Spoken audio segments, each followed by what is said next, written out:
Hi guys, ఈరోజు recipe అయితే వచ్చేసనమాట French fries. ముందుగా అయితే 3 బంగాళదుంపలు అయితే తీసుకొని బాగా అయితే తొక్కులు అయితే తీసుకోవాలి. తర్వాత అయితే సన్న సన్న ముక్కలుగా అయితే కట్ చేసుకోవాలన్నమాట. ఈరోజు ఈ రెసిపీ అయితే సాయంత్రం అయితే చేసామన్నమాట. ఈ రెసిపీ మీ ఇంట్లో ట్రై చేయండి, ఓకేనా? సన్నగా అయితే కట్ చేసుకోవాలి. ఉప్పు నీళ్ళు అయితే ఉడకపెట్టుకోవాలి. ప్లేట్లోకి అయితే తీసేసుకోవాలి. తర్వాత కార్న్ఫ్లోర్ వేసుకోవాలి, ఉప్పు, కారం, చికెన్ మసాలా వేసుకొని బాగా అయితే నీట్గా ముద్దగా కలుపుకోవాలన్నమాట. కలుపుకున్నాక ముందుగా అయితే స్టవ్ వెలిగించి పెనం అయితే పెట్టేసి దాంట్లో ఆయిల్ వేసుకొని ఫ్రై అయితే చేసుకోవాలి.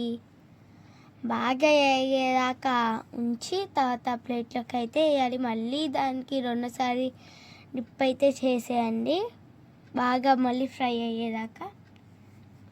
నేనైతే టేస్ట్ చేసి అయితే చెప్తున్నాను, నాకైతే బాగా నచ్చింది. మీరు